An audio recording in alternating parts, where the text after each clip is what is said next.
अल्पनारायणी दासने कलियुगा माझे करावे कीर्तन तेने नारायण दीन भेटी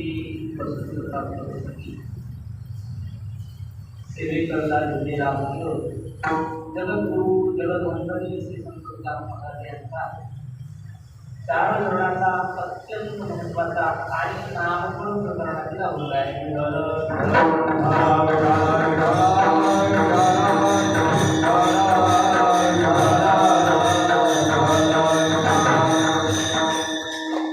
अभंगाचा सरळ महाराज या अभंगातून म्हणतात की कलियुगासारख्या अत्यंत भयानक कालामध्ये मनुष्यानं भगवत प्राप्ती करता योगासाठी अत्यंत कठीण साधना करणे, योग करू नये, याग करू नये, तप करू नये, व्रत वैकल्यादिक साधन करू नये. कारण या कलियुगामध्ये मनुष्याला अत्यंत अल्प ज्ञान, अत्यंत अल्प वैराग्य आणि अत्यंत अल्प साहित्य मनुष्याला प्राप्त होते. म्हणून अशा अल्पजीवी मनुष्याला भगवान श्रीकृष्णांनी गीतेमध्ये अत्यंत अल्प म्हणजे थोडक्यात सुलभ आणि सफल असा नाम साधन सांगितलं. आणि ते नाम साधन करत असताना त्याला लौकिकातला आधार टाकायची गरज नाही, सर्वसंग परित्याग करून त्याला वनात जाण्याची गरज नाही, संन्यास घेऊन भगवे कपडे परिधान करून भस्मदंड हातात घेऊन जंगलात जाण्याची गरज नाही. तो ज्या वर्णात असेल, त्या व्यवसायात असेल, त्या लिंगात असेल, त्या ठिकाणी राहून जर त्याला भगवान नाम संकीर्तन केलं तर त्याला भगवान परमात्मा या कलियुगामध्ये त्याच्या घरी येऊन त्याला भेट देतील अशी खात्री महाराजांनी यावं. आणि एवढं सांगूनही महाराज म्हणतात कली कालासारख्या कालामध्ये जर तुम्ही भगवंताचं नामस्मरण करत नसाल देवाच्या प्राप्ती करता तर लक्षात ठेवा अन्य साधन ती काय होतील तर ती उपाय होणार नाही तर ती अपायच ठरतील.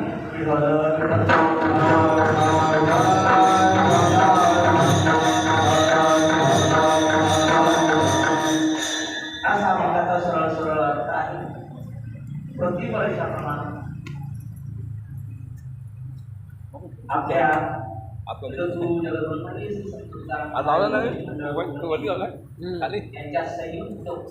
संयोजनानं या ठिकाणी संपन्न होत असणारा हा 18 दिवसीय कीर्तन महोत्सव आणि कारण आहे, निमित्त त्याला आहे जगद्गुरु जगद्वंदनीय श्री संत तुकाराम महाराजांची असणारी जगद्गुरु तुकाराम महाराजांचं असणारं एक मूल्य स्मरण आणि त्यातल्या त्यात विशेष म्हणजे हे वर्ष हे वर्ष आहे 375. त्रिशतकोत्तर अमृत महोत्सवी वर्ष जगद्गुरु जगद्वंदिनी संत तुकाराम महाराजांना जाऊन 375 वर्ष पूर्ण होऊन आता 76 पूर्ण होईल या विद्याला 375 वर्ष झाले पावणे 400 वर्ष झाली महाराजांना वैकुंठ धामाला जाऊन आणि त्या निमित्तानं मात्र महाराज हा उत्सव हा सोहळा या ठिकाणी करता होतो. पण या ठिकाणी उभं असं नाही संपूर्ण महाराष्ट्रभर नाही पूर्ण विश्वात नाही मला म्हणतात तुका म्हणे राजे वैकुंठी मंडळा माझी कीर्ती त्या भगवत भक्ताचं याच्या कीर्तीचं गायन एका लोकात नाही सगळ्याच लोकात होणार याचं पुढे सगळ्याच लोकात उभयनो की सोहळा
सगळ्या लोकांमध्ये याचा मान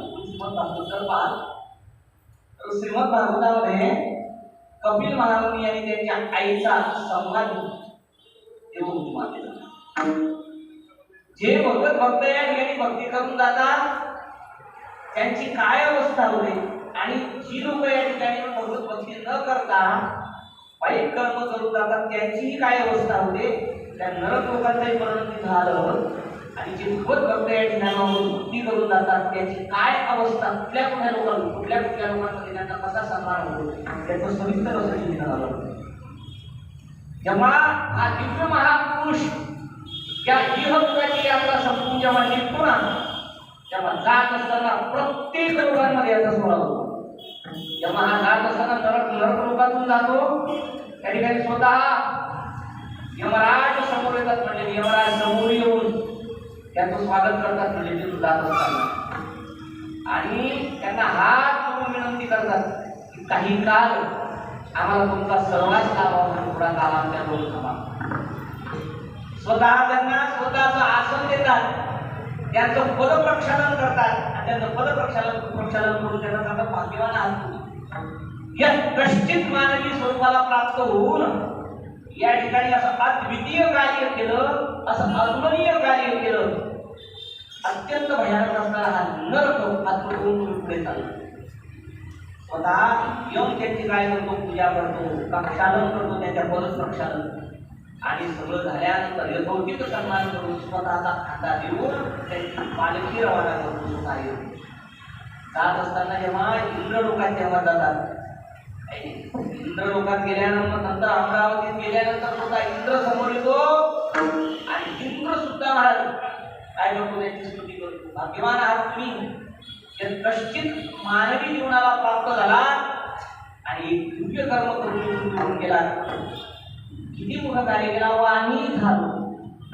आम्ही अश्वमेध नावाचे यज्ञ केले 100 यज्ञ केले त्यामुळे आम्हाला अश्वमेध यज्ञाचा परिपाक आणि संकल्पित केल्यामुळे संकल्प आमच्या मनामध्ये होता की आम्हाला इंद्रपद मिळावं.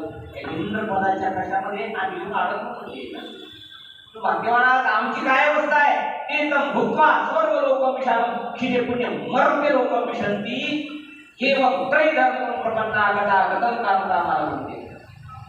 तर ती आमची पुनरावृत्ती झाली. कुठपर्यंत आम्हाला इथं राहता येतं.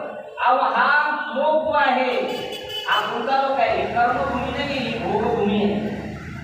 कर्मभूमी मृत्यूलोक आहे आणि ही भूमी जी आहे भोगभूमी आहे. तो इथं म्हणतो आमची इथपर्यंत आम्हाला इथं राहता येत आहे. इंद्रपदावर पुण्याची पावती सभेची इंद्रपदाची वृत्ती उतरे येऊ लागती माझा मृत्यू होता. तो का म्हणे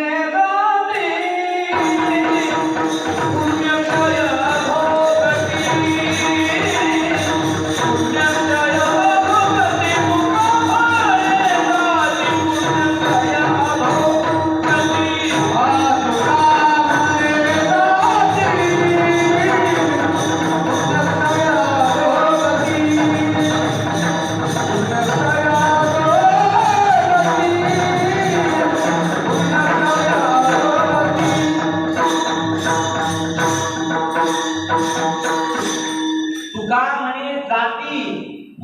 क्षय आणि अधोगती. पुण्याचा क्षय झाला की त्याची अधोगती होते. काय अधोगती होते. त्याला लाख त्याला मृत्यूलोकात ढकलल्या जातात. आणि इथं त्याला यावं लागतं. श्रीमंत आपलं रामायणामध्ये आलेला प्रसंग आहे. एका संघात की प्रभू रामचंद्र जेवायला बसले असताना आदिशक्ती माता सीता माता प्रभू रामचंद्रांना भोजन वाढत होत्या. आणि वाढता वाढता काय दिसलं कुणाच ठाऊक. पण भगवान परमात्मा हसले. प्रभू रामचंद्र हसले. सीतामाईनं बघितलं आणि बघितल्यानंतर विचारलं तेव्हा हसलं काय झालं नाही हसायला कारण. तेवढे सांगितलं काही नाही ते सहज असतो. नाही सहज नाही. शहाणी माणसं सहज हसत नसतात. जी सहज हसतात ती शहाणी नसतात. काहीतरी झालं देवा. मोठी माणसं विनाकारण हसत नसतात. कारण सांगा. प्रभू रामचंद्रांनी बोटाने दाखवलं एक मुंगळा दुसऱ्या मुंगळ्याच्या पाठीवर बसलेला आहे. त्याला बघून हसू आलं. तेव्हा सीता मातेने थोडा खेद व्यक्त केला. देवा काय हसण्यासारखं याच्यामध्ये. एक मुंगळा दुसऱ्या मुंगळ्याच्या पाठीवर बसला याच्यात हसण्यासारखं काय. अहो कीटक धर्माप्रमाणे त्याचं नृत्य चालू आहे त्याच्यात हसण्यासारखं काय. तेव्हा प्रभूंनी सांगितलं सीते तुला नाही कळायचं. म्हणजे नेमकं काय कारण आहे. त्यांनी सांगितलं पाठीमागच्या जन्मामध्ये हा जो मुंगळा दुसऱ्या मुंगळ्याच्या पाठीवर बसलाय ना हा पाठीमागच्या मन्वंतरामध्ये हा इंद्र होता. म्हणजे इंद्र पुण्याचा क्षय झाला आणि त्याचा परिवार म्हणून त्याला इथं मृत्यूलोकात पुन्हा जन्माला यावं लागलं. मुंगळ्याच्या रूपाने जन्माला यावं लागलं. पण त्या विषयाची काय असते महाराज. या शरीराला या इंद्रियांना सवय असते. त्याचा परिणाम काय होतो. त्याचा परिणाम असा झाला की सवय जात नसते. आता याला ऐरावतावर बसायची सवय म्हणजे. पण आता कुठं आला इंद्रपद कुठला आला स्वर्ग आता कुठला आला ऐरावत. ती ऐरावतावर बसण्याची हाऊस दुसऱ्या मुंगळ्याच्या पाठीवर बसून चालू मला मुद्दा सांगायचा की पुण्य क्षय झाला की अधोगतीला त्याला यावं लागतं. त्यामुळे भाषेत सांगतो सुद्धा थोडासा खाली दृष्टांत आहे पण बोलतो. त्यामुळे भाषा आहे. त्यामुळे म्हणतात तैसा वेश्याभूमी कवडावेची दारईची पुणे येते तैसे लाजीरवाणी दीक्षितांचे काय सांगू. वाईट कर्म करणारी स्त्री चार कर्म करणारी स्त्री परम पुरुषाला आपल्या घरी येऊन देते. कुठपर्यंत जोपर्यंत पैसा आहे तोपर्यंत. पैसा संपला तर मग दारही चिपणं येते ज्ञानवाला. म्हणजे दृष्टांत तिथपर्यंत मर्यादित ठेवा या सिद्धांतावर. जोपर्यंत पुण्यरूपी पैसा आहे तोपर्यंत इंद्रपद आहे. पुण्यरूपी पैसा संपला की लाच म्हणून घरी टाकून देतात. याला म्हणायचे की पुनरावृत्ती ते तर भूत्वा स्वर्ग लोक विशाल क्षीणे पुण्य मर्त्य लोक विशंती एवं त्रैधर्म प्रबंधागतागतम कामकामाला बांधली. आणि मला मुद्दा सांगायचा की तोही फार मोठा सत्कार करतो असो आपल्याला पटकन पुढे जायचं. यानंतर मग मात्र स्वतः सत्यलोकात गेल्यानंतर ब्रह्मदेवही त्यांची महाराज काय करतो तर त्यांचं पद प्रक्षालन करतो. ते उचित सन्मान देतात. ब्रह्मदेव समोर येतात. स्वतःचा खंडा देतात महाराज. ब्रह्मदेव म्हणतात भगवंताने सृष्टी निर्माण करण्याचा आदेश दिला. सृष्टी निर्माण केली त्याचा सिद्ध झालं. तुमच्यासारखा एक सृष्टी एका सामान्य जीवाला तुम्ही प्राप्त होऊन त्या ठिकाणी भगवन नाम संकीर्तन केलं आणि त्याचा परिणाम असा झाला की तुम्ही आमच्यापेक्षाही मोठे झालात. मी एक जीव आहे, माझी पुनरावृत्ती ठरली. आरंभ बोलाल लोका पुनरावृत्ती नोर्जिनो. ज्ञानोबाच्या भाषेत सांगायचं ठरलं, ज्ञानोबा म्हणतात तू ही पुनरावृत्तीच्या मापाशी झाला. पुनरावृत्ती त्यालाही ठरली, मलाही ठरलेली तो म्हणतो कोण ब्रह्मदेव माझ्यापेक्षाही तुम्ही मोठे झाला. आणि जात असताना मात्र भगवत स्वरूपामध्ये संमिलित होण्याकरता सायुज्य मोक्ष प्राप्त करून घेण्याकरता तुम्ही त्याला माध्यम लागतो. सर्व लोकांमध्ये विशिष्ट अशा लोकांमध्ये त्यांचा संस्कार होतो. असा फार मोठा विस्तार श्रीमंतामध्ये कपिल महामुनींच्या आणि त्यांच्या आईच्या संबंधामध्ये मला मुद्दा सांगायचा असा भगवत या ठिकाणी जो भक्ती करतो ना, सगळ्या विश्वामध्ये मला त्याची कीर्ती होती.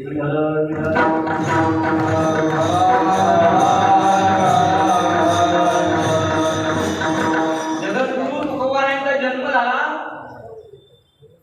नाही, ते अवताराला या ठिकाणी आले. त्यांचं तर त्यांचं मन त्यांच्या धनाने त्यांनी ह्या जगतावर उपकार केले. इतके मोठे झाले, इतके वंदनीय झाले की देवापेक्षाही मोठे झाले. अतुलनीय कार्य केलं. मी तर राहत असताना भगवत भक्तीच्या प्रचार आणि प्रसाराचं अतुलनीय कार्य जगद्गुरु तुकोबारायांनी केलं. आणि ज्या वेळेला असं वाटलं आपलं हे कार्य पूर्णत्वाला गेलं, त्यावेळेस मात्र या जगाच्या या काळाच्या पडद्या आड जाताना मात्र अत्यंत दिव्य असं कार्य केलं की जे कोणालाच करतात. काय केलं? प्रयाण काळी विमान पाठविले, कलीच्या काला माझी अद्भुत वर्त केले, मानवी देह घेऊन या निरामा गेले, निरामने सकळ संसार औषधी. प्रयाण कालामध्ये भगवंतांनी स्वतः विमान घेऊन परमात्मा आले आणि मानवी देह घेऊन या मानवी देह घेऊन पुढे गेले तर वैकुंठाला गेले. मानवी देह घेऊन गेले. मानवी देह कुठपर्यंत आपल्या बरोबर राहतो, जोपर्यंत आम्ही या भूतलावर आहोत, या मृत्यूलोकात आहोत, तोपर्यंत महाराज हा देह, या देहाने आपला प्रवास चालू राहतो. तर आपला इथला काल थांबला की आपल्याला हा पंचभौतिक हात उदी आहे तो टाकावा लागतो आणि सूक्ष्म शरीर धारण करून मनुष्याला मात्र जावं लागतं. आपला देह या ठिकाणी पडतो. धनाने मनोपस्पष्ट गोष्टी हरी अग्रहत्वारी जनस्मशाने देहस्थिताया या प्रतिपदा ही काय आहे? सप्तविभक्ती आहे. सप्तविभक्तीचे मराठी प्रत्यय काय आहे? आतमध्ये सीतेमध्ये जणू तो भस्म होतो. या प्रत्यय लागला देहस्थिताया.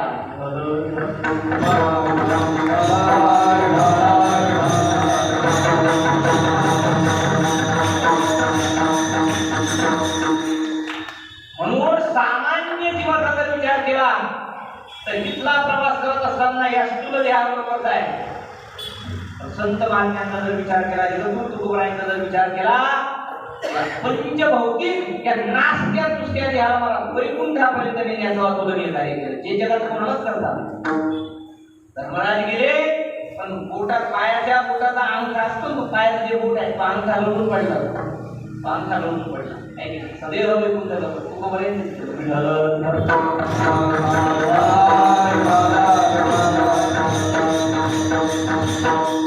एवढी दिव्य कीर्ती केली. तनानी मनानी धनानी मोठी मला या ठिकाणी काय केलं? परोपकार केले. सर्वसामान्य माणसाला जगद्गुरु जगद्वंदनी तुकोबारायांनी ज्या गोष्टी दिली, जी माणसं जगामध्ये स्वतः पूर्ती जगतात, आपल्या कुटुंबापूर्ती जगतात, ती माणसं मोठी नाही होत. जी माणसं जगाकरता विश्वाकरता जगतात ती जगात मोठी होतात. म्हणून जगद्गुरु तुकोबारायांना आज एवढा मान आहे, सन्मान आहे. त्याचं कारण काय? 375 वर्ष झाली आणि वीज आली की आम्ही कुठं निघतो? आम्ही देऊला जाण्याकरता निघतो. आम्हाला वेळ लागतात तुकोबारायांच्या दर्शनाला. 1-1 किलोमीटर, 1.5-2 किलोमीटर आणि दर्शनाला लाईन लावतो. 375 वर्ष झाले वैकुंठाला जाऊ, तरी आम्हाला लालसा आहे त्यांच्या दर्शनाची. लाईन लावतो आणि दर्शनाला. तुमचा आमचा विचार करा, कोण दर्शन घेतो? आपलं कोण घेतो आपलं दर्शन? आपल्या धर्मपत्नीनं आपलं दर्शन दररोज घ्यावं हे शास्त्र आहे. कोणती माऊली घेते ती मला नको, त्याला इथे आहे. एखाद्याला प्रश्न विचारला तर म्हणू शकतो कसाही असला तरी शास्त्राने सांगितलं पती परमेश्वर आहे, त्याचं दर्शन घेतलं पाहिजे. आपण घेतो का? आपण दररोज नाही घेत. मग घेतच नाही का? घेतो कधी कधी कधी कधी कधी 2-4 वेळेस. या कीर्तनात एकदा बोलता बोलता म्हणतो एकदम कधी कधी घेतो, एकदम पोळ्याच्या दिवशी घेतो. आमच्या मराठवाड्यात पोळ्याला मान कोणाला असतो? बैलाला असतो. विनोद लक्षात नाही आला.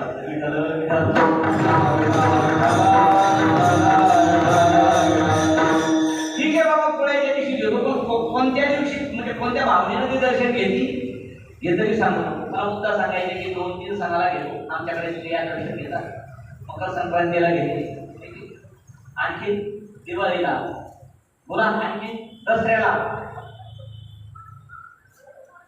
वटपौर्णिमेला. बरोबर सांगतो. वटपौर्णिमेला येतात. वडाला जातो की नाही आपण? नटून धरून जातो. वडाला गेल्यानंतर म्हणतो की नाही आपण वडा पाव, वडा पाव. वडापाव म्हणजे खायचा नाही, पण वडा पाव म्हणजे प्रसन्न हो. आणि काय मागतो वडा? कदाचित हा प्रत्येक मनुष्याचा भ्रम असावा काही, कदाचित मलाच मागत असत. ती बिचारी म्हणत असत ह्याच जन्मात प्रकारे 7 जन्मात तुला मागून येऊ. कदाचित ती माऊली म्हणत असत. मला मुद्दा या ठिकाणी सांगायचा आहे की धर्मपत्नीनं आपल्या पतीचं दररोज दर्शन घ्यावं हे शास्त्र जरी असलं तरी आम्ही घेत नाही, घेतच नाही असं नाही. 2-4 वेळेस वर्षात आम्ही दर्शन घेतो, पण ते दर्शन घेत असताना सुद्धा किती श्रद्धांता करणारा घेतो याच्यातही शंका आहे.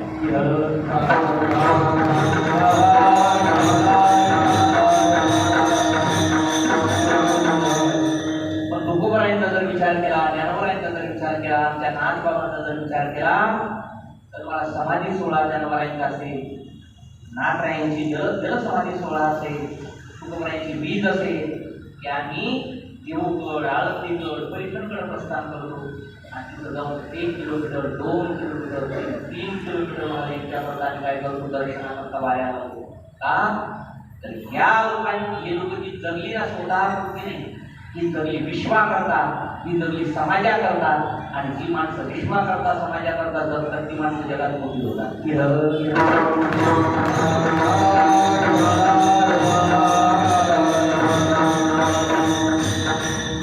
कार्य केलं महाराज जगद्गुरु तुकोबरायांनी नाही होत. काहींवर तनाने उपकार केले शरीरानं, काहींवर मनाने उपकार केले, काहींवर धनाने उपकार केले. निरोबरायांवर उपकार केले की नाही? निरोबरायांवर उपकार केले महाराज. वास्तविक पाहता उपकार इथं राहून नाही केले,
इथं आले, उपकार करण्याकरता आले, तिथं राहून उपकार नाही केली. इथं येऊ उपकारासाठी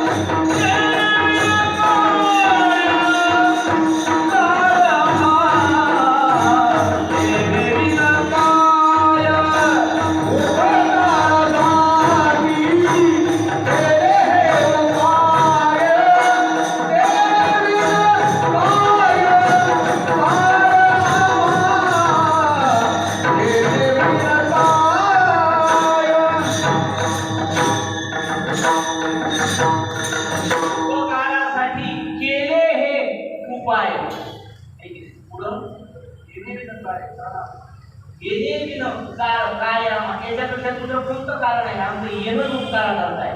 सारा शब्दाचा दुसरे आम्हाला कुठलीच घेणं देणं नाही. आलो उपकारा करता आणि उपकार केले महाराज संत महात्म्यांनी त्या ठिकाणी येऊन मात्र तितकं काय अनेक उपकार केले, अनेकांवर उपकार केले. त्याच्या तन मन धनानं जेव्हा तुकोबराय निघून गेल्यानंतर सुद्धा 3 वेळेला वापस आले म्हणतात. 3 वेळेला तिथं संताजी महाराज होऊन गेले. त्यांनी गाथा लिहिला. तुकोबरायांनी सांगितला दोघांचं ठरलेलं होतं की आपल्यापैकी कोणी जरी गेलं तरी दुसऱ्याच्या बाबतीला त्यांनी पुन्हा वापस यायचं आणि ते त्याला वापस यायचं. मला सांगायचा म्हणून गेला आणि तो दुसऱ्याच्या अंतर्विधीत दिसला तर ते अंतर्विधी चांगला होईल का, व्यवस्थित होईल का?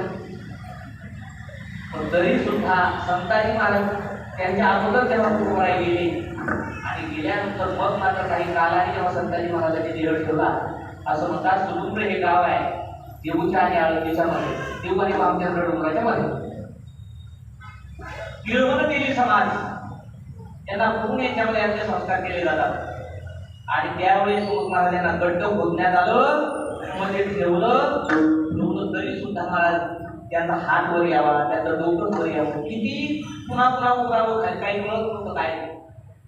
त्यामुळे एका जणाला त्या अंतर्विधीला आलेल्या एका जणासमोर हे बोलणं झालेलं होतं की आपल्यापैकी कोणी अगोदर जावं तरी त्यानं दुसऱ्याच्या अंतर्विधीला यायचे. तुकाराम महाराजांचा संताजी महाराजांचं बोलणं त्याला माहिती होतं. महाराजांना आळंदीला घरात आले, एक मूठभर माती घेतली, डोक्यावर टाकली. आम्हाला येणे झाले एका तेल्या कारणे आणि आम्हाला येणं झालं कशा करता, एका तेल्या करता आम्ही आलो, तेल्या कारणे येणे झाले आम्हाला, काही नाही आम्हाला यावं लागलं. त्याच्यानंतर निळोबराय करता आले महाराज.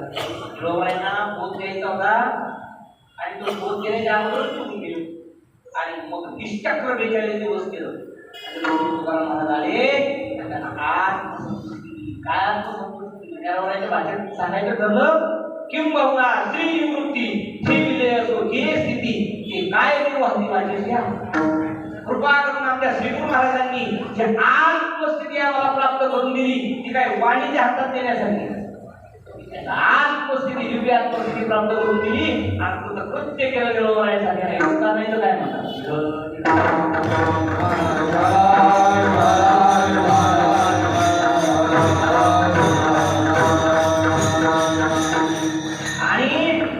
आपल्या स्वतःची मुलगी तिला कृतकृत्य करण्याकरता तुकोबराय आली बाबा ते वडील आणि जगद्गुरु तुकाराम महाराज त्या निवडून गेले. येरवाडीला दिलेले त्यांची मुलगी तुकोबरायांची पलीकडून कुठंतरी बाहेर गावी कुठल्या तरी कार्यक्रमात करता निघून गेलेली आणि तुकाराम महाराजांच्या मत गेले असा धावा केला महाराज त्यांच्या मुलीकडून. बाबा गेले कोण्या गावा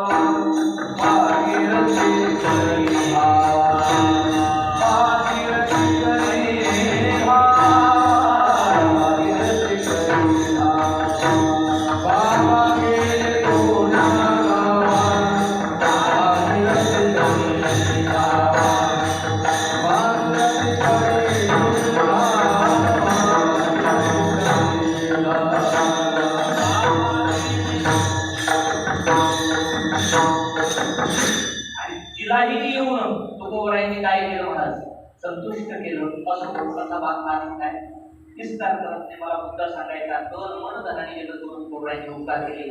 समाजाला फार मोठी जागृती दिली. अज्ञान अंधकारात भटकत असणारे हे जग ते पाहावलं नाही त्यांना आणि म्हणून त्यांना महाराज या ठिकाणी येऊन ज्ञान जागृती दिली. काही अज्ञान अंधकारात बाहेर काढण्याचं काय केलं, कार्य केलं.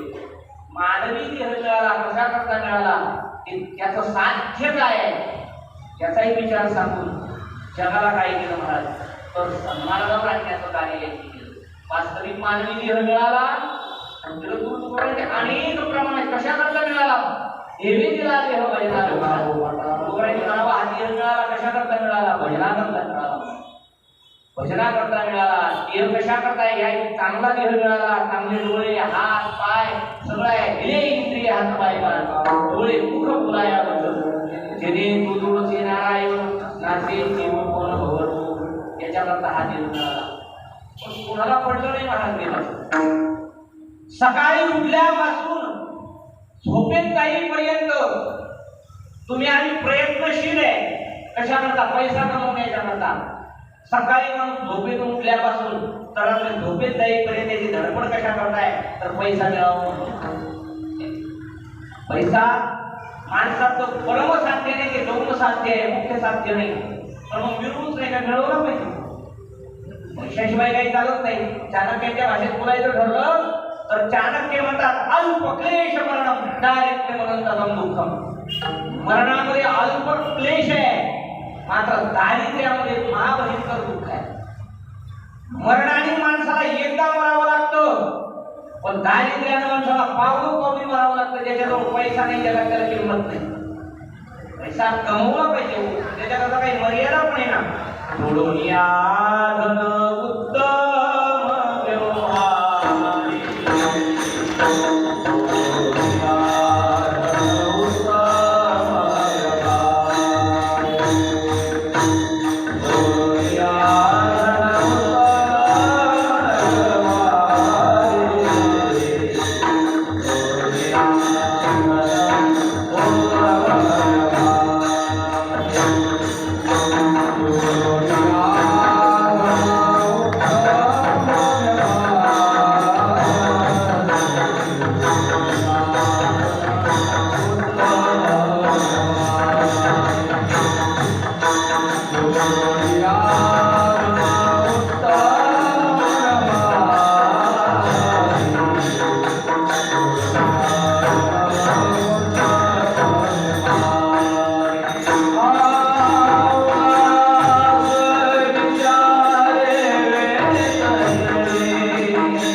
कमवलंही पाहिजे. काही माणसं धन कमवतात पण अन्यायानं अत्याचारानं याला लूट त्याला लूट, त्याचे वानकोर त्याचे वानकोर राणी पालावले इथं याला लूट त्याला लूट असे लुटून महाराज अन्यायानं अत्याचारानं माणसं पैसे कमवतात. पैसे जरी कमवले अनुकूल उगाच्या वस्तू जरी त्या त्यांनी प्राप्त झाल्या पण सुख नाही मिळत माणसे. लोकांचं रक्त पिऊन कमवलेला पैसा तो सुख नाही देत. लक्षात ठेवा, सुख नाही मिळत माणसाला. धर्म जीवनातून निघून गेला, अधर्म माणसाने केला की त्याला सुख नाही भेटत. त्या नवऱ्याची भाषा बोलायचं ठरलं, धर्म जरी लोकला तरी सर्व सुखाचा झाडा मुळला जैसा टिपा सभे हरमला प्रकाशला. या नवऱ्याला धर्म जीवनातून निघून गेला ना की सुख निघून जातं. आणि त्याच्याकरता दृष्टांत सांगितला टिपा सभे हरमला प्रकाशला. टिपा आहे टिपा. पूर्वीचे लोक चिमण्या लावायचे, ते मिळावायचे. आताच्या काळामध्ये वैज्ञानिकांना काय केले, माझं फार मोठी प्रगती केली. हे बल्ब आले, वीज आली. एका माणसाने विचार केला आज बल्ब आहे, मोठ्या भरपूर मोठा फ्लॅटचा बल्ब आहे. आता लावला बल्ब लावला म्हणजे काय होतं, युनिट पडणार आहे, वीज बिल जास्त येणार आहे. बल्ब लावला, पूर्ण रूम मध्ये प्रकाश झाला. आता कशाला बल्ब चालू ठेवायचा, प्रकाश झालाय ना, मग बंद करू. प्रकाश आहे ना, काय करत आहे त्या बल्बची? बल्ब बंद केल्याबरोबर दिवा सगळे हरवला प्रकाश आहे. त्या दिव्याबरोबर जसा त्याचा प्रकाश निघून जातो, तो बल्ब बंद केल्याबरोबर त्या पद्धतीने जीवनात हा धर्म घडला. धर्म जीवनातून निघून गेला की त्याच्याबरोबर सुखही निघून.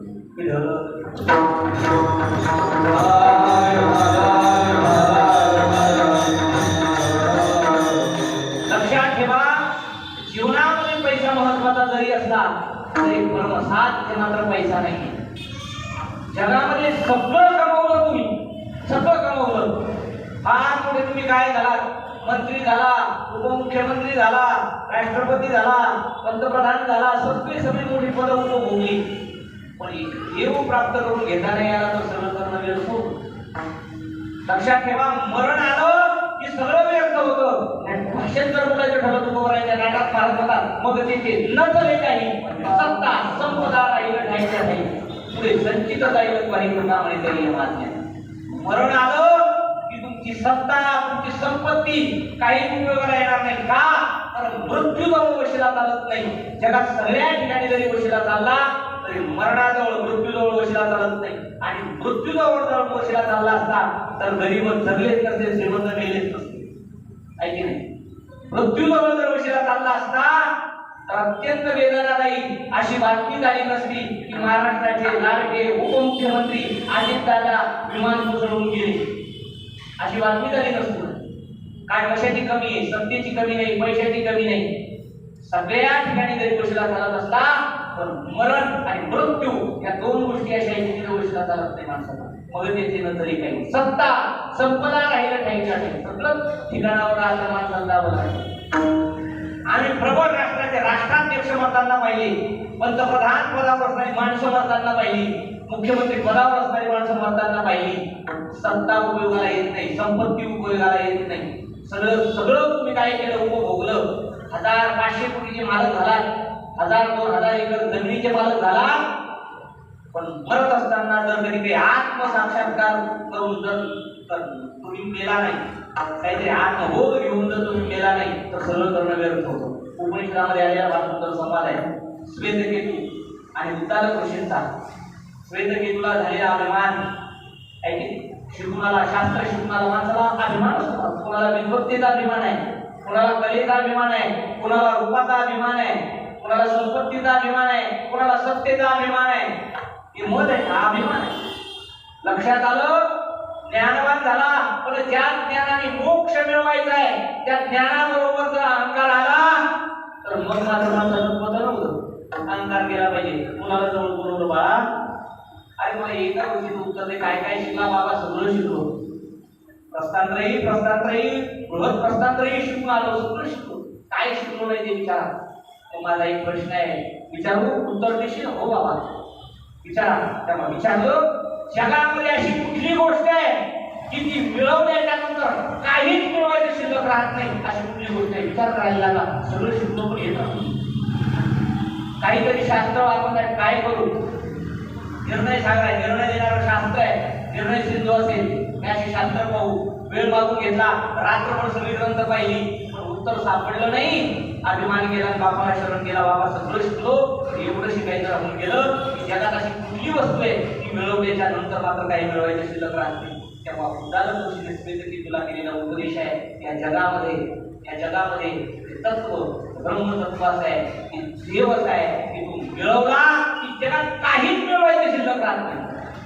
पण जगात सगळं मिळवलं आणि एक देव मिळवायचा राहिला आणि मरण आलं की बाकी सगळं करणं निरर्थक होतं. म्हणजे माणसाच्या जीवनाचं कल्याण होतं. महाराजांचं म्हणणं आहे, आमचे श्रीगुरु महाराज म्हणायचे, जन्माला येणं त्याचं सार्थक होतं की ज्याला पुन्हा जन्माला यावं लागत नाही, आणि मरण त्याचं सार्थक झालं की ज्याला पुन्हा मरावं लागत नाही.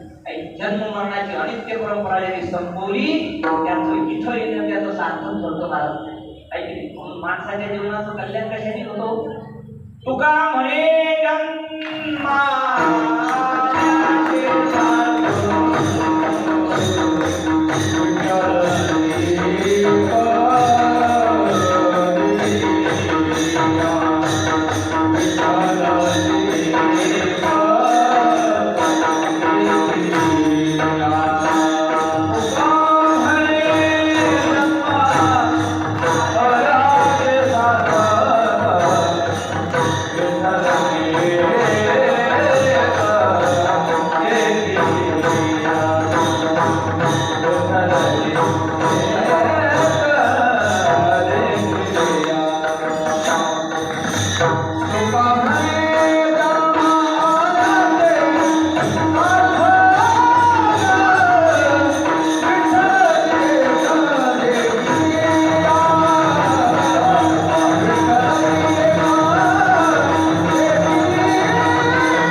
त्या देवाला ज्यांनी आत्मत्वाने जाणलं त्याचं मात्र कल्याण होतं महाराज. म्हणून आपलं साध्य काही असेल तर तो परमात्मा आहे.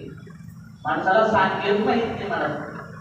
आपलं साध्य आपल्याला कळालं नाही तर मग आपली गती आणि साध्य या दोन गोष्टी कधी एकत्रित येत नाही. आमचा प्रवास चाललेला आहे ना, आमचा प्रवास रात्रंदिवस आमचा प्रवास चाललेला आहे. आणि आमचं साध्य आम्हाला माहिती. ज्ञानावराची भाषेत बोलायचं ठरलं तर ज्ञानावराने एक दृष्टांत करत होता. ज्ञानावराय म्हणतात एक गरुड होता, गरुड. आणि तो गरुड त्याच्या ठिकाणी दोनच भीम गावल्या.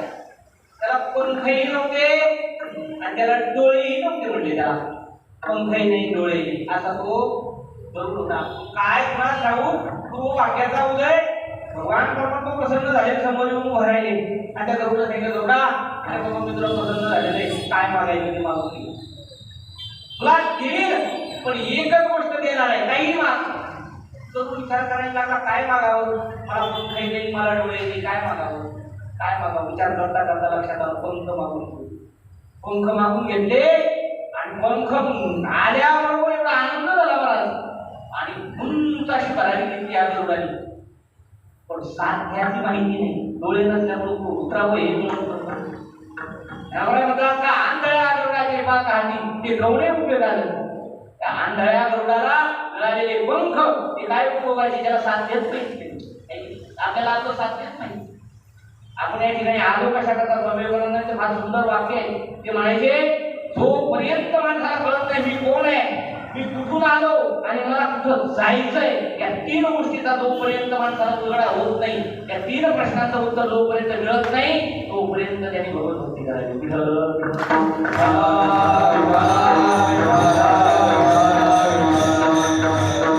आम्ही सांगणार काहीच नाही माहित मला, आलो जाणार आहे. बहुधा दिवसा फेरा आला यावेळेला वास्तविक हे शरीर आमचं नाही, हा देश आमचा नाही. महाराज म्हणतात, देश वेश नव्हे माझा,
अशी आपली अवस्था आहे. आपल्याला आपल्या साध्याचा विसर पडला. माणसाला साध्याचा विसर पडू नये. तो कोणी असला तरी, बसणारे, ऐकणारे, गाणारे, वाजवणारे, कीर्तनकार आजही असला, पण ज्या मरत असताना आत्मबोध प्राप्त करून घेतला नाही त्याचं येणं निरर्थक. आम्ही कंबर बांधून जरी बोलत असलो पण सर्वसामान्य माणसं तरी भाव धरून तर जातील, पण आमच्या इतकं पद्धत कोणाचंच नाही मला. तर आम्ही जर काही आत्मभाव प्राप्त करून न घेता गेलो ना तर फार मोठं होत नाही. असो, म्हणून मला मुद्दा सांगायचा आहे की जीवनाचं परमसाध्य काय असेल तर तो परमात्मा आहे. मनुष्य जीवनाचं केंद्र बिंदू काय असेल तर तो परमात्मा आहे. मनुष्याचं साध्य काय असेल तर तो परमात्मा आहे. ठीक आहे मला साध्यापर्यंत गेलं पाहिजे. साध्य आमचं आळंदी देहू, आम्हाला मुंबईतून निघायचंय, पण जात असताना साधन लागत नाही. साध्यापर्यंत जाण्याकरता साधनाची गरज आहे की नाही. पूर्वीचे लोक पायी जायचे, आले दिल्लीत पायी जातात, काही वाहनाने जातात, काही मोटरसायकलवर जातात, बाईकवर जातात, काही कारमध्ये जातात, काही बसने जातात. ज्याची जशी परिस्थिती असेल, ज्याला जे अनुकूल साधन असेल त्या साधनेनं. आळंदी हे साधन आहे, ते साध्य आहे, पण त्या साध्यापर्यंत जाण्याकरता काहीतरी वहनाची गरज आहे की नाही, साधनाची गरज आहे की नाही. तसं मला देव जर साध्य असेल तर याच्याकरता साधन लागतील ना. मला म्हटले साधन लागतील. लोकांनी विचारलं म्हणतात तुम्ही देव प्राप्त करून घ्या, देव तुमचं साध्य आहे, तर त्याच्याकरता साधनं असतील ना. तुकोबाईने सांगितलं ठीक आहे, आहेत ना, अनेक साधन आहे. वेदाने 3 साधन सांगितलं. ज्ञानयोग आहे, कर्मयोग आहे, भक्ती उपासना योग आहे, असे 3 योग आहेत. ज्ञानयोग सांगितला, दुसरा कर्मयोग आहे, तिसरा भक्ती ज्ञानयोग आहे. हे 3च आहे, याच्यापेक्षा चौथा योग नाही. आणि पतंजल महामुनी अष्टांग योग सांगितला मला, अष्टांग योग. ठीक आहे, मग म्हटले महाराज नियम काय, काय करावं काय करू नये देवाच्या प्राप्ती करता ते तरी सांगा. महाराजांनी त्या अभंगाच्या प्रथम चरणात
मंडळी आहे आपल्या तुकाराम महाराजांच्या भजनी मंडळीवर प्रेम करणारी म्हणून इतक्या वर्ष लक्षात ठेवा. जी मंडळी गुणवान असतात पण गुण आला की त्याच्या ठिकाणी अवगुण बोलले राहतात. जी माणसं बऱ्याच दिवस एका ठिकाणी टिकली, समजावं ती माणसं सज्जन.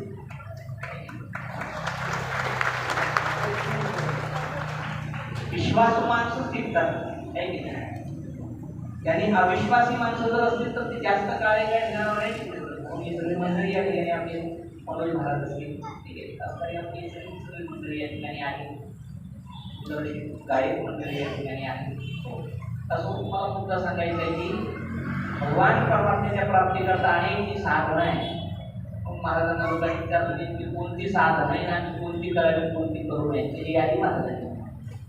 युक्त आहार शब्दाचा अर्थ आहे तो योग. योग आहे ना. योग हा जे शब्द आहे संस्कृत शब्द आहे युजिर योगे किंवा युज समाधौ या शब्दापासून हा योग शब्द तयार झालेला. आता तो कसा झाला वेगवेगळ्या संध्या आहेत त्याच्याकरता लोक सिद्धांत बघून शिकावे लागते. त्याच्याकरता कमीत कमी भांडार तर आलं पाहिजे. मग लक्षात येईल हा शब्द कसा कसा कसे कसे रूप तयार झाले त्याचे तर सुट्याच विस्तार करते. पण याचा अर्थ काय होतो? योग शब्दाचा अर्थ होतो संबंध किंवा समाज याचा अर्थ कसे विस्तार नाही करत. म्हणून योग शब्दाचा अर्थ आहे अष्टांग योग. करू नये माणसाने कठीण आहे. फक्त आहार न लागे तो करू नये. काय करू नये? योग अत्यंत कठीण आहे. त्यामुळे विस्ताराने याच्यावर चिंतन केलं. जास्त विस्तार नाही करून याच्यावर घ्या. क्लेश होत तिथं असते शाम व्यक्ता संकल्प साम अव्यक्त ऐकले दुःखम देव धीरवाक्य त्याच्यावर सगळ्या गोव्या पाहून घ्या. त्या मैदानीमध्ये करिताची बाटमध्ये आणि रिद्धी सिद्धीचे मंत्र पडून ठेवून इथून पहा तर पहा. म्हणून या योगाच्या वाटा निघाले का सोटा त्या दुःखाची वाटा भागा आला. म्हणून ज्ञानवळ्याने संतांना म्हणावं लागलं शरीर शोषण प्राण निरोधन म्हणजे आपले योग भूत पीडन मुंड निधी कलिमल दलभंग भूतवायला स्वेत सोडणी करिभुवन भंग ब्रह्मरंद्री सळे परी मुमुक्षुदंग आ ओम नमो भगवते रामदेवा.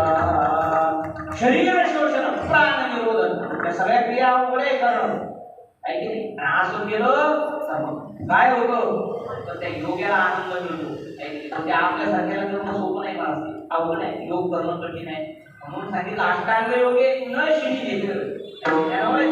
या अष्टांग योगाने माणसाने शिणू आहे. अष्टांग आहे समाधीची कोणकोणते यम नियम आसन प्राणायाम प्रत्याहार धारणा ध्यान आणि समाधी हे समाधीचा अष्टांग आहे. आता 8 अंगाचा एका विस्तार करायचा तर एका अनेक प्रकार होतात. यमात अनेक प्रकार आहे. नियमात अनेक प्रकार आहे. आसनात अनेक प्रकार आहे. यमात काय प्रकार आहे? अहिंसा सत्य अस्तेय अपरिग्रह ब्रह्मचर्य या सगळ्या गोष्टी धारण कराव्या लागतात. तेव्हा यम एक आसन सांगतो ते बोलायला म्हणून महाराजांनी सांगितलं जास्त अवघड करून आपण म्हणले मला येताना सांगितलं की सर्वसामान्य माणसं असतात सगळ्यांना असं सांगा नाहीतर मग अवघड होतो मला. नाहीतर तुम्ही जर माझ्या शरीरावर जाणार असतात तर माझ्या जीवनातले फक्त 18 वर्ष मी अभ्यास केला. शास्त्रात जास्त नाही 18 वर्ष 12 वर्ष आळंदीत राहिलो 4-5 वर्ष ऋषिकेशला राहिलो आणि 3-4 वर्ष आणखी कुटुंबाला राहिलो. याच्यामध्ये जास्त शिकलो नाही म्हणून जास्त नाही जेवढं आहे तेवढं सांगायला गेलो तरी अवघड होऊन जाईल. यम शब्दाचा अर्थ काय? यम शब्दामध्ये 5 प्रकार पडतात मला. पहिला आहे अहिंसा. माणसाने अहिंसा काय हिंसा करू नये. अहिंसा कृती असावी. हिंसक नाही का कोणी जीवाचा समुद्र वगैरे आहे. पुन्हा सांगितलं अस्तेय अपरिग्रह ब्रह्मचर्य या सगळ्या गोष्टी कठीण आहे. ब्रह्मचर्य धारण करणं कठीण आहे की नाही. मारावर उधारी तलवारीवर अत्यंत तीक्ष्ण तलवारीवर चालण्यासाठी काय नाही. म्हणून या सगळ्या गोष्टी कठीण आहे. यम नियम आसन प्राणायाम प्रत्याहार धारणा ध्यान आणि त्या समाधी विकल्प समाधीपर्यंत जाईपर्यंत सगळं अवघड आहे. या भानगडीत माणसाने पडू नये म्हणून सांगितलं. यानं परमात्मा प्राप्त होईल असा नाही. हा उपाय ठरवला असा नाही तर हा उपाय होईल लक्षात ठेवा. म्हणून त्याच्याकरता अनेक दृष्टांत आलेले लक्षात ठेवा. जर कलियुगामध्ये योगाला देव प्राप्त झाले असते तर चांगदेवासारखे महान योगी नाम धारण करून लोकांना शरण आले नसते. चांगदेव महाराजांचं चरित्र आहे. तप्ती तीर निवासी तापीच्या तीरावर फार मोठं काय केलं महाराज तप केलं आणि त्यानंतर मग गोदागिरी आली या ठिकाणी आणि बराच काल तंब्याला राहिले. शुद्धीपत्राकरता जेव्हा ज्ञानेश्वर महाराजांनी पैठणला गेले आनंदीवरून वापस येता ज्या ठिकाणी योगी चांगले महाराज होते तिथं क्षमागार होतं. हे यांचं असं व्हायचं समाधी उत्थान झाली काही काल राहायचे आणि पुन्हा समाधीमध्ये जायचे. निर्विकल्प समाधी 6 महिने ब्रह्मरंध्रामध्ये मान घेऊन जायचे. 6 महिने राहायचे. असे योगी होते चांगदेव महाराज. तिथून ते निर्विकल्प समाधीमध्ये गेलेले आहेत आणि ज्ञानेश्वर महाराजांनी ही भावंड तिथून आली, मुक्ताबाईंचं लक्ष गेलं, असा खच पडलेला आहे प्रेतांचा, लोक मरून पडलेले गेलेले माणसं प्रेतांनी आणून टाकलेले. मुक्ताबाईंनी विचारलं एका सेवकाला, हे शवागार आहे का, शेव साठवण्याचं ठिकाण आहे काय? तेव्हा त्यांनी सांगितलं नाही नाही, ही जी प्रेत आहेत ना म्हणले आमच्या श्रीगुरु महाराजांची, चांगदेव महाराजांची, काय त्यांची निर्विकल्प समाधीतून बाहेर येण्याची वाट पाहतायत. ते बाहेर आले, त्यांनी दिव्य दृष्टीने आमच्या लोकांकडे पाहिलं, मेलेल्या प्रेतांकडे पाहिलं की लोक उठून जातात म्हणले. दिव्य शक्ती त्यांच्या नेत्रात निर्माण होती. असं ऐकल्याबरोबर मुक्ताबाईनं डाव्या पायाच्या खाली माती काढली, त्याच्यामध्ये कुत्र्याचा हात आलेलं होतं आणि ते गोवाळून त्या प्रेतावर टाकल्याबरोबर सगळे प्रेत जेव्हा उठून गेली ना, प्रेत जेव्हा उठून गेली, काही कालाने जेव्हा निर्विकल्प समाधीतून बाहेर आले सांगतो महाराज, बघायला एकत्र एकही प्रेत नव्हतं, प्रेत नव्हतं. मग जवळचे त्या एका जवळ शिष्याने त्याला काय बाबा तिथे एकही प्रेत नाही, यावेळेस एखादा जन्म लागला नाही का? त्यांनी सांगितलं दरवेळेस पेक्षा जास्त गेली होती, पण असा असा प्रकार घडला. 4 लहान बालकं आली, त्याच्यापैकी एका मुलीनं मला वृत्तांत विचारला यशवाच्या बाबतीत, मी सांगितला आणि मग तिनं आपल्या डाव्या पायाच्या त्या मुलीनं चिमुरडीनं 5-7 वर्ष तिचं वय आहे, अशा मुलीनं माती घेऊन आणि कुत्र्याचा हात गोवळल्याबरोबर ही सगळी प्रेत उठून गेली. महाराज पायाखाली जमीन सरकली, आपल्यापेक्षा सामर्थ्याने तरी संपन्न आहे हे लक्षात आलं. लक्षात आल्याबरोबर म्हटले त्यांना पत्र लिहिलं पाहिजे. पत्र लिहायला घेतलं, काय लिहावं? आशीर्वाद लिहावा. आशीर्वाद लिहावा तर ही प्रेतम ठेवण्याच्या करता मला निर्विकल्प समाधीमध्ये 6 महिने जावं लागतं आणि माझी समाधी उत्थान झाल्यावर, माझ्या नेत्रात तेज आल्यावर मग मात्र ही समोरची माणसं उठून बसतात. याच्याकरता मला 6 महिने लागतात. आणि या मुलीनं डाव्या पायाखालची माती उठून याच्या अंगावर प्रेत उठली, ही सामर्थ्यानं संपन्न आहे, आपल्यापेक्षा मोठी आहे. मोठी माणसं तीच असतात, आपल्यापेक्षा कोणी सामर्थ्यानं संपन्न दिसली तरी त्यांना मोठी म्हणतात. नाही तर काही काही अशा असतात आपल्यापेक्षा कोणालाच मोठं म्हणत समजा वय माणसं लहान. लक्षात आलं. आणि मग मात्र काय लिहावं? आशीर्वाद नाही लिहावा, मग दंडवत लिहावा का? दंडवत लिहायला घेतला तर विचार केला, मी 1400 वर्ष जगलो, 1400 वर्षाचा आहे आणि 5-10 वर्षाची मुलं आहेत, कसा यांना दंडवत लिहू? काय लिहावं कळा. तो पत्र घेतलं, शिष्याच्या हातात दिलं. तो शिष्य घेऊन ज्ञानोबाईकडे आला, चांगदेव महाराजांचं पत्र आहे, वाचायला लागले आणि ते बघितल्याबरोबर खालून करून पाहिलं. सकाळची वेळ, मुक्ताबाईंनी पाहिलं कोणीतरी पत्र दिलेले आहे ज्ञानदादाच्या हातात. मुक्ताबाई आल्या, जवळ आल्या, विचारलं ज्ञानदादा काय पत्र आहे? कोणी पाठवलं? चांगदेव महाराजांनी पाठवलं. बघू काय लिहिलं. आता तुम्ही पत्र घेतलं मोठ्या कुतूहलानं आई साहेबांनी आणि बघायला लागल्या मुक्ताबाई. वरून खालून बघितलं, त्याच्यावर एक अक्षर सुद्धा लिहिलेलं नाही. आई साहेबांचा थोडासा फटका स्वभाव आणि बोलता बोलता म्हटल्या, 1400 वर्ष जगला म्हणजे मेला, पण कोरा तो कोरा झाला. तेव्हा ज्ञानोबाईंनी सांगितलं ते तसं नाही, असं म्हणजे काही लिहून पाठवलं असतं, त्या पत्राचा काय उपयोग झाला असता? लिहून द्यावं लागलं असतं. काही लिहिलं नाही, बरं झालं, आता काहीतरी लिहिता येईल याच्यावर आपल्याला. म्हणून 65 गुणांचं पत्र लिहिलं आहे की नाही. स्वस्तिसी वटे लकोनी जगदापासून, तेव्हा 65 गुणांचं जे पत्र लिहिलं त्याला चांगलं 65 आपण म्हणूया. आणि ते पत्र लिहून शिष्याकडे पाठवलं, त्यांच्या शिष्याच्या हातात पत्र आलं, वाचलं. वाचता येत होतं पण अर्थ कळत नव्हता. आणि जेव्हा लक्षात आल्याबरोबर मग मात्र नवीन रात्र झाले, पुन्हा गेली, त्यांना भेटण्याचा थोडासा अंकार होता. सापावर साप हातात घेतलेला आहे, वाघावर बसून गेले, तिथून घेतलं आणि ज्ञानोबाई आली. अंकार गेला आणि ज्ञानोबाईंच्या जवळ सांगितलं, मला तुमचा घरात माझं कल्याण करा. तेव्हा ज्ञानोबाईंनी तुमचा उद्धार मुक्ताबाई करणार आहे, मी नाही. मुक्ताबाई तुमचा व्यवहार, तुमचा काय उद्धार करणार आहे. मुक्ताबाईकडे गेले आणि मुक्ताबाईने जेव्हा बोध दिला तेव्हा त्यांचे शब्द आहे, चांगलं देव म्हणे आधी जन्म आलो, पुत्र झालो बाबाईचा. 1400 वर्ष जगणारा योगी, पण एका नाम संकीर्तन करणाऱ्या 7 वर्षाच्या भगवत भक्ताला शरण येतो. ताकद नावाची आहे.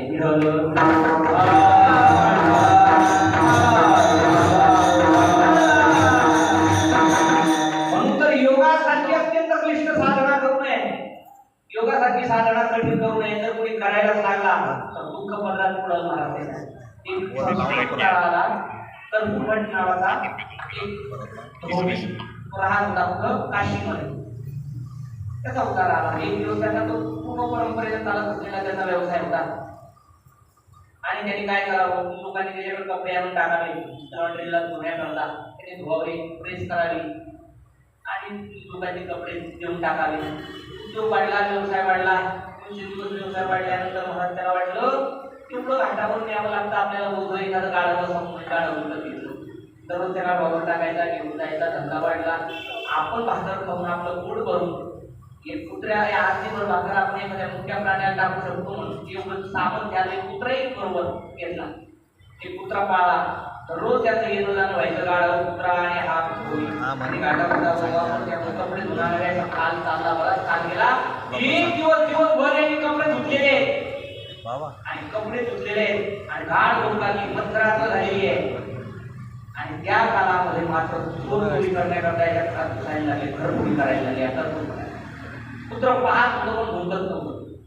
गाढवाने सांगितलं असं काय करू, भुंकना. चोर आले, चोरी करण्याकरता आले, आपल्या मालकाचं घर फोडतील, त्याला थोडीफार कमवलेली कष्टानं कमवलेली संपत्ती ती लुटतील, याला मारतील. अरे आपल्या मालकाला सावध कर, जाग कर. पुत्राने सांगितलं अजिबात नाही, आज मिळजेवर आहे, काही झालं तरी भुंकणार नाही. अरे काय सांगावं म्हटले, भाकर देत नाही पण सगळं हाडाड होतं. मानही देत नाही, कुत्र्याला मानायच्या पेक्षा मानही देत नाही. मग म्हटले मी आज भुंकणार नाही. किती सांगितलं तरी हा मुलगा अरे बाबा त्याचा आपण भाकर खाल्लाय, त्याचा मीठ खाल्लंय, आपण त्या मालकाचा इमान राखला पाहिजे ना. संकटात शत्रू असला तरी त्याला मदत करावी, हे आपलं शास्त्र आहे. असं करू नको बाबा. तरी पुत्र ऐकायला तयार नाही, भुंकणारच नाही. म्हणजे गाढव म्हटले तुझं काम मी करतो. गाढव तेव्हा किरचाळ गाढव किरचाळ ऐकावं, ऐकायची तर मुंबईत नसलं गाढव तर तुम्ही त्याचं माझं पंढरपूरला लागतो. कसं किरचाळ तुम्हाला समजा एवढं जोरात किरचाळ, राजभर केलेले कष्ट, झोपलेला तो धोबी खडबडून जागा झाला. गाढव नक्की गुंतलं की काय त्याला वाटलं. आणि जेव्हा मला जागा झाल्यावर सोडून गेले, मला बाहेर आला, इकडे तिकडं पाहिजे काहीच नाही. गाढव पाहिजे एकदम व्यवस्थित आहे, झालं नाही. रागाला दिवसभर कष्ट केले, जमलो आणि गाढवाने म्हणले असं काठी उतरली, रागाच्या जोरात टाकली अशी टाकल्यामुळे खटक्यात गाढव खाली बसतो. गाढव खाली बसल्यावर पुत्र लांबून त्याची गंमत पाहतो. लांबून ते पुत्र आलं जवळ, मालक निघून गेला, शांत झोपला. विनाकारण गाढव ओरडलं म्हणून मालका राग आला. मालकाने मारून मालक जाऊन झोपला.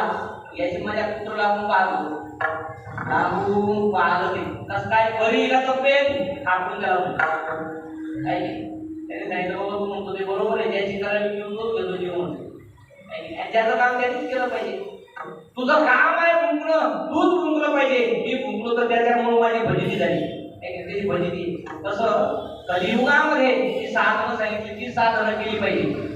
अन्यथा दुसरी साधनं जर कधी केली तर मग काय होणार आहे, तर त्या गाढवासाठी भजिती मागून व्हायला वेळ लागणार नाही. योगासाठी साधना करू नये, तप करू नये, योग करू नये, आणि कर्माधिक साधना करू नये. महाराज कर्म का करू नये, तर कर्म अत्यंत दुष्कर आहे. महाराज म्हणजे मुडुळे आवाडा सूक्ष्म दुष्कर केला राज्य भार झाले, अत्यंत सूक्ष्म आहे. आपल्यालाही काय करता येतं, यज्ञ करता येतात आपल्याला स्वतः. आपण अंगाने उपांगाचं ज्ञान असावं. कर्म करण्याकरता 4 गोष्टी लागतात. पहिला मग आरती लागतो, त्याला इच्छा असावी लागते. दुसरं कारण सांगितलं तो समर्थ असावा लागतो. तिसरं कारण त्याला अंगाने उपांगाचं ज्ञान असावं लागतं. चौथं कारण आहे की त्याला शास्त्राने परवानगी दिलेली असावी लागते. तेव्हा त्याला काय करता येतात, त्याला यज्ञ करता येतात, कर्म करता येतात. एक छोटंसं उदाहरण देतो, जास्त विस्तार करत नाही. कर्म किती सूक्ष्म आहे, तर अंगाने उपांगाचं ज्ञान असावं लागतं. आपल्याला हे गाऊन नाही. साधा सत्यनारायण करायचा असला तरी आम्ही ब्राह्मण बोलवतो. ब्राह्मण गोवायचा, ब्राह्मण गोवाने सगळं मांडलेली आहे, पूजा मांडलेली आहे. आपण समोर बसलो, एक जण समोर बसवलं, बसा बसा म्हटल्यानंतर पूजा सुरुवात झाली. त्याने सांगितलं काय करा आचमन. आता आचमन कोणाची वापर नाही ते.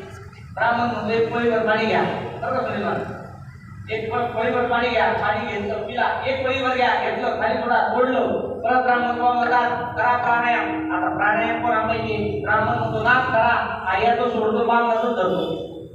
मुद्दा सांगायचे आपल्याला अंगाने पंगाचं ज्ञान आहे का, ज्ञान नाही. अंगाने पंगाचं ज्ञान असावं तेव्हा कर्म करता येतो. कर्म योग कठीण आहे, ज्ञान योग कठीण आहे. महाराज लक्षात ठेवा. आणि अष्टांग योग सुद्धा कठीण आहे, म्हणून ह्या गोष्टी करू नये. न लगे आणि एक साधने अनेक साधन होते. तपानी कुणाची काय अवस्था झाली, परमात्म्याच्या प्राप्ती करता ज्यांनी अनेक सिद्ध केलेल्या स्वामींची अवस्था पहा, ब्रह्मदेवाची अवस्था पहा.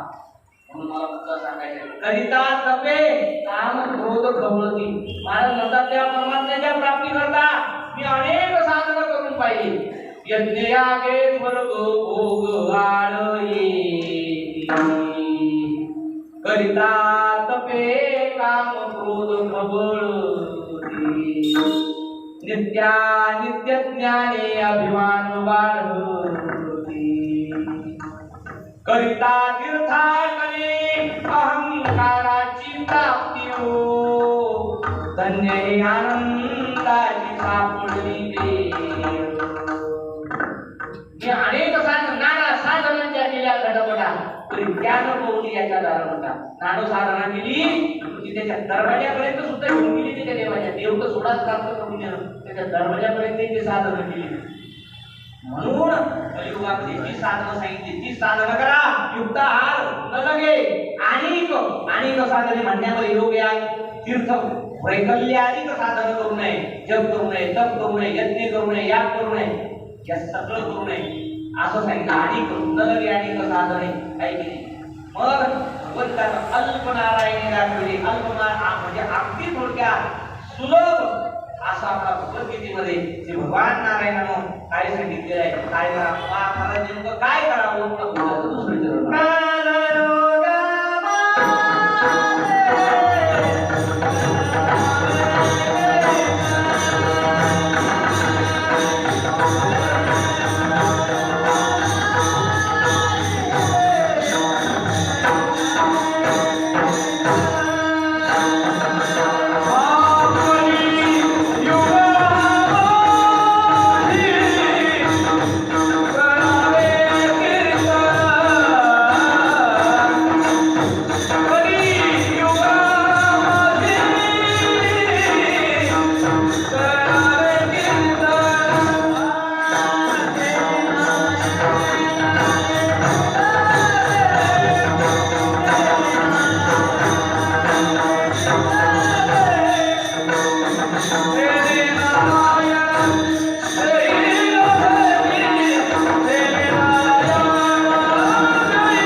कारण कलिकाल अत्यंत भयानक.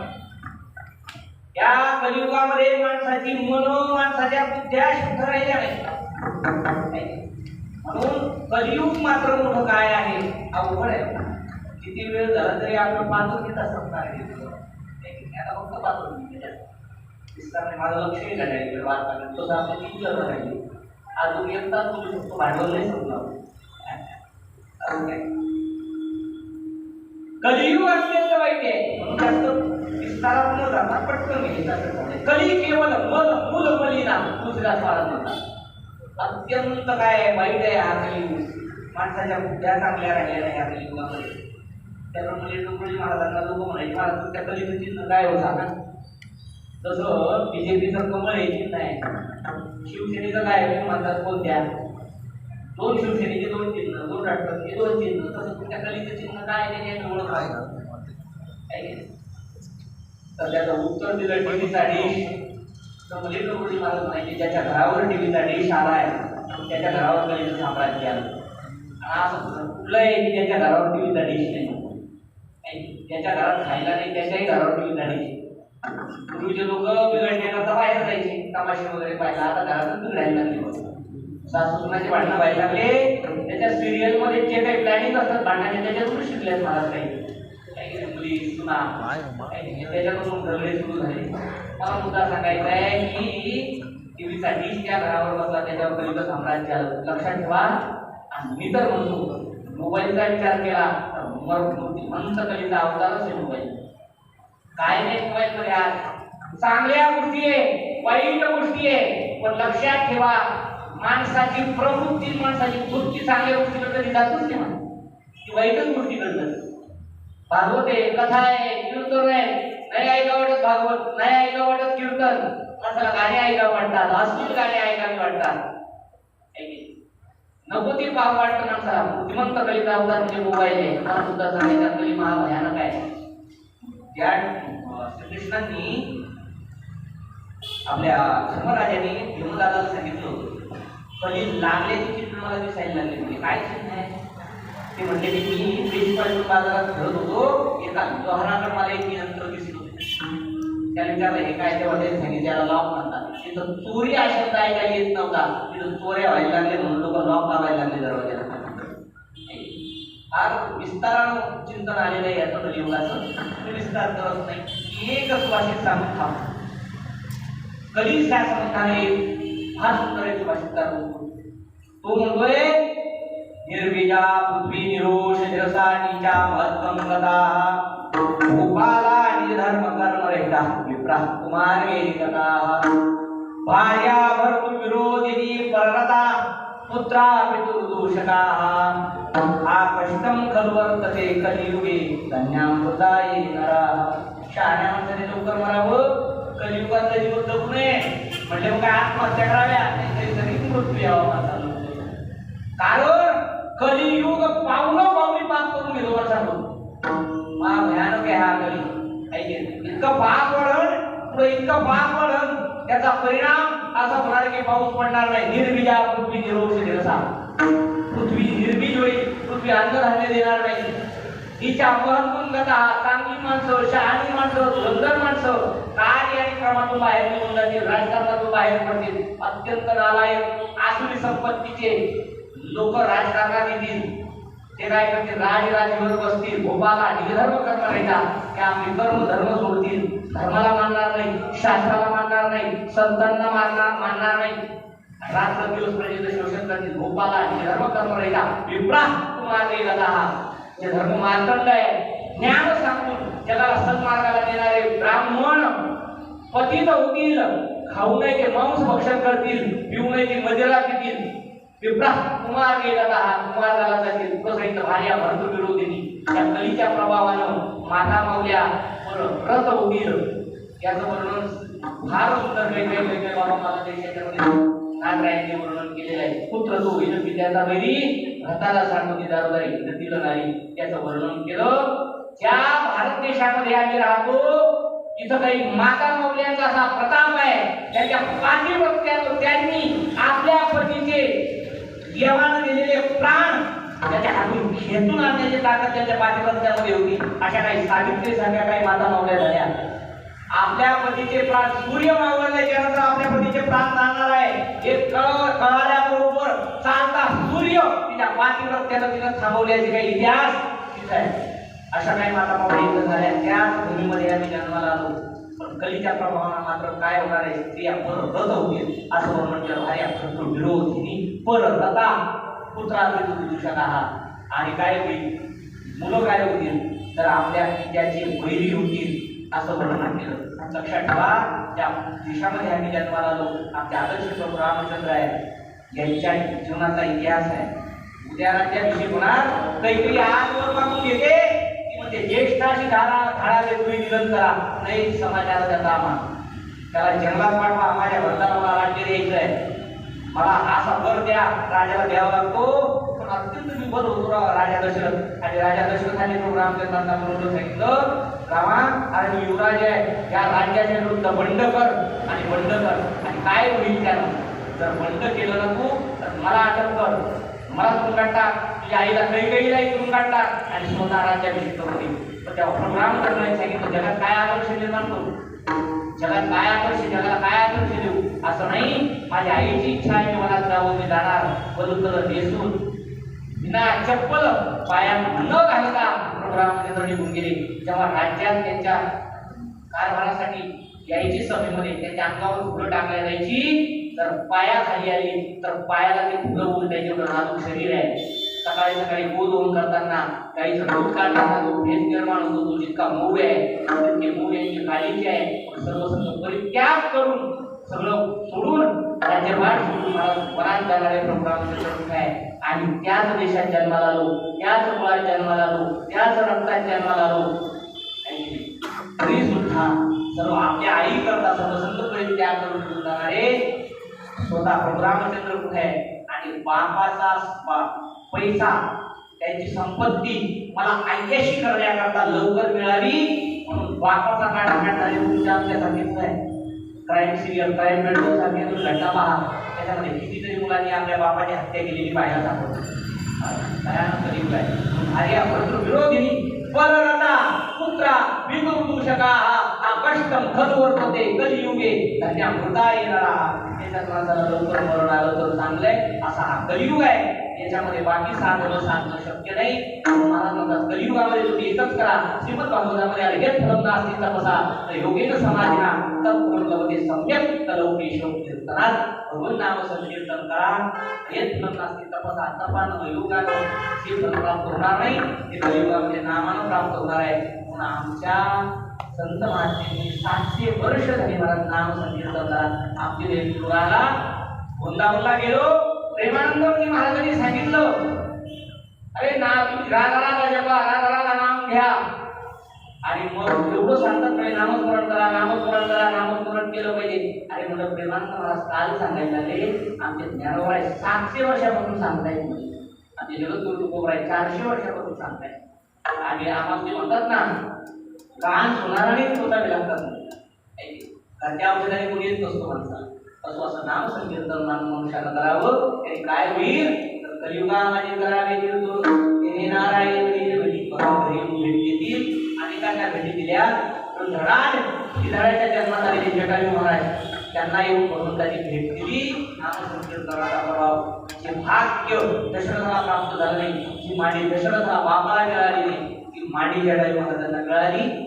मनुष्यानं कलियुगामध्ये करावे कीर्तन ते करत असताना न लगे लौकिक यावे मनांतर लौकिकाचा लोकांना टाकायची गरज नाही. वाणपस्त घ्यायची गरज नाही. संन्यास घ्यायची गरज नाही. भस्मदंड घ्यायची गरज नाही. जंगलात जायची गरज नाही. तुम्ही घरी राहून नामस्मरण करा. तुम्हाला भगवान परमात्मा काय करेल भेटतील अशी ग्वाही महाराज देतात. आणि कलियुगासारख्या कलिकालामध्ये जर तुम्ही नामसाधना करून परमात्म्याच्या प्राप्ती करता दुसरी साधन करतात ती साधनं उपाय ठरणार नाही. ती अपाय होतील अभंगाचं शेवट. तुका म्हणे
प्रतिवर्षाप्रमाणे या ठिकाणी आपला 18 दिवसीय कीर्तन महोत्सव तुकाराम महाराज भक्ती मंडळ गेली जवळजवळ 2007-8 पासून या ठिकाणी कोरोनामध्ये आलो.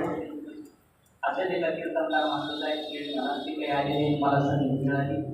आज काय एवढं निष्ठुर हे मंडळ आहे. या मंडळाचं आतापर्यंत एकाचंही नाव मला माहित नाही, एकाचंही नाव माहित नाही असणार. ही कलाकार मंडळी एवढी आमची मनोज महाराज असतील, आपल्या दरोडे महाराज यांचे फोन होतात कधीतरी म्हणून यांची नावं फक्त मला माहिती नाही, यांची आमची वर्षभर भेट असं असणार. आपलं हे मंडळ अगदी निष्ठुरतेनं ही सेवा करतं. गुरुकुमारांची सेवा करता केली पाहिजे. आपल्या कल्याणाकरता, त्यांच्याकरता नाही म्हणत, आपल्या कल्याणाकरता, आपल्या उद्धाराकरता, आपल्या मोक्षाकरता आपण हे केलं पाहिजे. पवित्र होईल किंवा काय म्हणतात पुण्यवंत भावे घेत सज्जनाची नावे असो. हा लावलेला परमार्थाचा भेद तुम्ही जो लावलेला आहे हा वाढत वाढत वाढत मंडळाला भेटून हा तुम्हाला परमतत्वापर्यंत घेऊन जाऊ ही चरणी प्रार्थना करतो आणि या ठिकाणी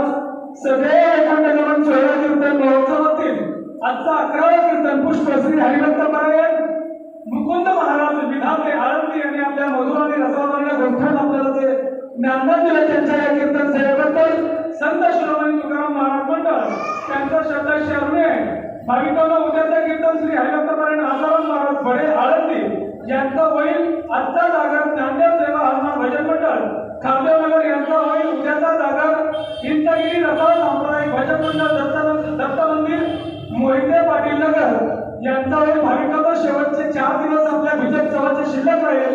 आज थोडासा उशीर झालाय, पुनश्च एकदा तुमची दिलगिरी व्यक्त करतो.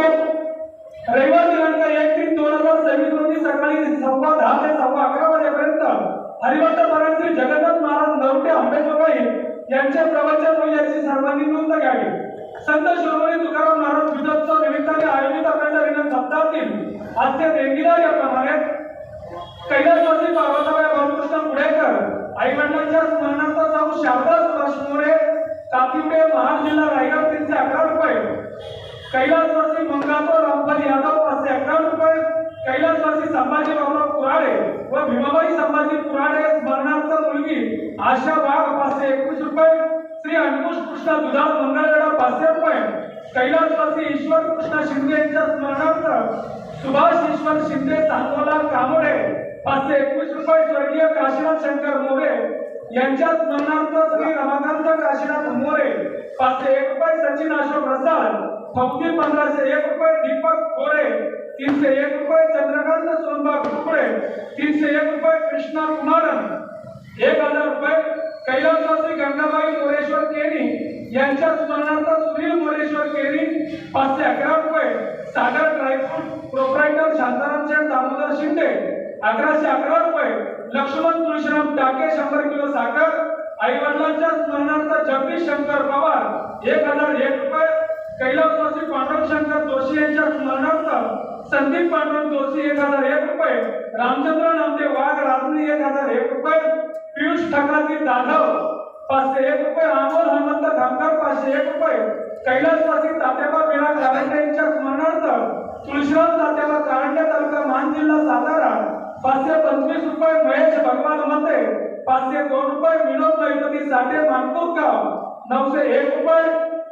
कैलासवासी आई वडिलांच्या स्मरणार्थ भाऊ बाबुराव मसूरकर 511 रुपये. या सर्व दानशूर देणगीदारांचं संत शिरोमणी तुकाराम महाराज मंडळ शब्दाच्या विनय भाविकांना